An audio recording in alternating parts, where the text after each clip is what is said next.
Assalamualaikum warahmatullahi wabarakatuh. Jumpa lagi di channel Litigasi TV, channel yang membahas seputar hukum. Sahabat litigasi, pada video sebelumnya kita sudah membahas tentang hukum waris Islam. Pembahasannya kita lanjutkan pada pembahasan kali ini. Pada video ini kita akan membahas tentang kedudukan anak perempuan berkaitan tentang hijab atau pendinding atau penutup. Muncul pertanyaan, apakah anak perempuan itu dapat menghijab saudara si mayit? Sahabat litigasi, dalam menjawab pertanyaan tersebut, ada pendapat-pendapat yang mengemuka di dalam hukum waris Islam.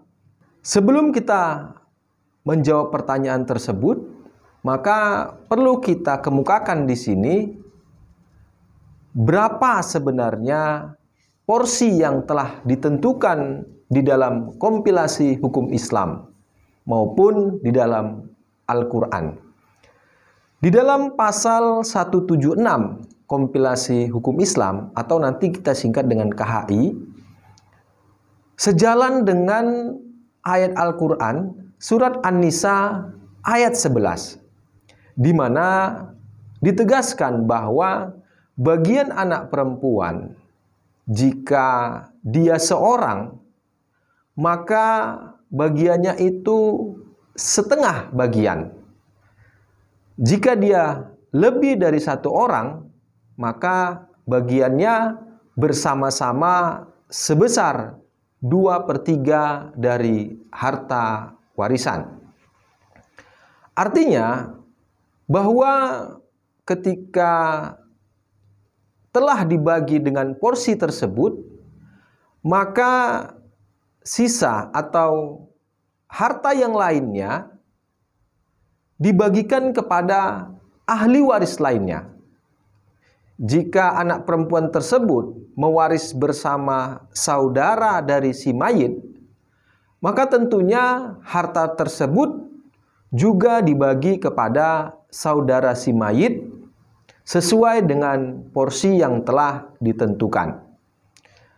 Sahabat litigasi, dimaknai dari pasal tersebut bahwa meskipun ada anak perempuan di situ, saudara dari si mayit tersebut tetap mendapatkan bagian dari harta warisan, di mana anak perempuan tidak bisa menghalangi bagi saudara si mayit dalam mendapatkan harta warisan. Sahabat litigasi, berbeda kedudukannya dengan anak laki-laki, bahwa anak laki-laki tegas dapat mendinding atau dapat menutup bagi saudara-saudara si mayit, baik laki-laki maupun perempuan. Jadi jika saudara si mayit mewaris bersama dengan anak laki-laki, maka berlakulah hijab hirman bagi saudara si mayit, baik laki-laki maupun perempuan. Artinya dia tidak mendapatkan seluruhnya, atau dia sama sekali tidak mendapatkan dari harta peninggalan si mayit. Sahabat litigasi, dalam perkembangannya terdapat putusan Mahkamah Agung di mana dinyatakan bahwa anak perempuan kedudukannya dapat mendinding atau dapat menghijab terhadap saudara si mayit, baik laki-laki maupun perempuan. Demikian juga jika anak perempuan dalam kondisi satu orang, maka anak perempuan tersebut dapat menghabisi seluruh harta warisan. Artinya, seluruh harta warisan yang ditinggalkan oleh pewaris menjadi milik si perempuan. Sahabat litigasi, tetapi perlu diingat, jika anak perempuan tersebut mewarisi bersama ayah dari si mayit atau mewarisi bersama istri atau suami si mayit, maka ini tidak dapat dihijab. Karena mereka memang ahli waris yang sudah ditetapkan sebagai ahli waris yang tidak pernah terhijab. Suami atau istri tidak pernah terhijab. Anak juga tidak pernah terhijab.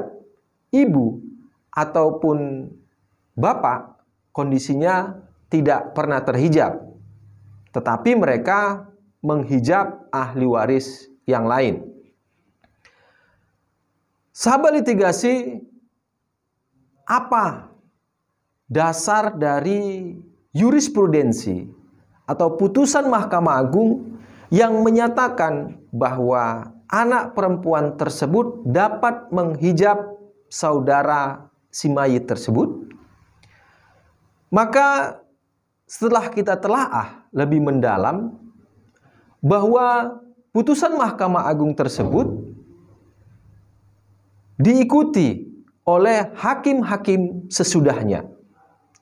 Dan dasarnya adalah tafsir yang dikemukakan oleh seorang ulama, sahabat Rasulullah yang bernama Ibnu Abbas. Ibnu Abbas menafsirkan tentang kata-kata walad yang terdapat di dalam ayat Al-Quran, surat An-Nisa ayat 176. Di mana dalam ayat tersebut ada kata-kata yang menyatakan walad. Nah, kata walad di sini ditafsirkan oleh Ibnu Abbas mencakup anak perempuan dan anak laki-laki. Nah, dari penafsiran ini kemudian dikembangkan untuk memaknai ayat-ayat yang lain berkaitan tentang hukum waris Islam. Demikian pula menafsirkan pasal-pasal di dalam kompilasi hukum Islam yang berkaitan tentang porsi. Nah, oleh karena penafsiran walad tadi bermakna anak laki-laki dan anak perempuan, maka dikembangkan bahwa yang dapat menghijab saudara dari si mayit tidak hanya anak laki-laki, tetapi juga anak perempuan. Sahabat litigasi, tafsir tersebut menjadi dasar bagi Mahkamah Agung dalam membuka atau menemukan terobosan hukum sehingga anak perempuan memiliki kedudukan yang sama di dalam menghijab saudara si mayit. Sahabat litigasi, tafsir Ibnu Abbas tersebut juga sejalan dengan pendapat seorang ahli hukum atau seseorang yang mengarang buku tentang waris Islam, yakni bernama Hazairi. Tetapi kalau kita kaji lebih dalam, Hazairi ini sebenarnya tidak terlalu fokus dengan kewarisan Islam, tetapi dia lebih fokus penelitiannya itu tentang kondisi kebudayaan di dalam negara Republik Indonesia. Hazairi juga berpendapat anak perempuan dapat diposisikan sama dengan anak laki-laki dalam melakukan hijab atau dapat mendinding saudara si mayit. Sahabat litigasi, dua pendapat ya. Tadi tafsir Ibnu Abbas, kemudian Hazairi ini adalah tokoh di Republik Indonesia yang banyak melakukan penelitian tentang hubungan kekerabatan yang ada di negara Republik Indonesia. Sehingga kesimpulan-kesimpulan dari penelitiannya tersebut dikaitkan dengan kewarisan, maka pada akhirnya dia berpendapat seperti apa yang dikemukakan oleh tafsir Ibnu Abbas tersebut. Dan kemudian pendapat mereka berdua diikuti oleh hakim Mahkamah Agung dalam memutus waris berkaitan tentang kedudukan anak perempuan yang dapat disamakan dengan anak laki-laki dalam hal menghijab saudara si mayit. Sahabat litigasi pada kesimpulannya bahwa anak perempuan dapat menghijab saudara si mayit.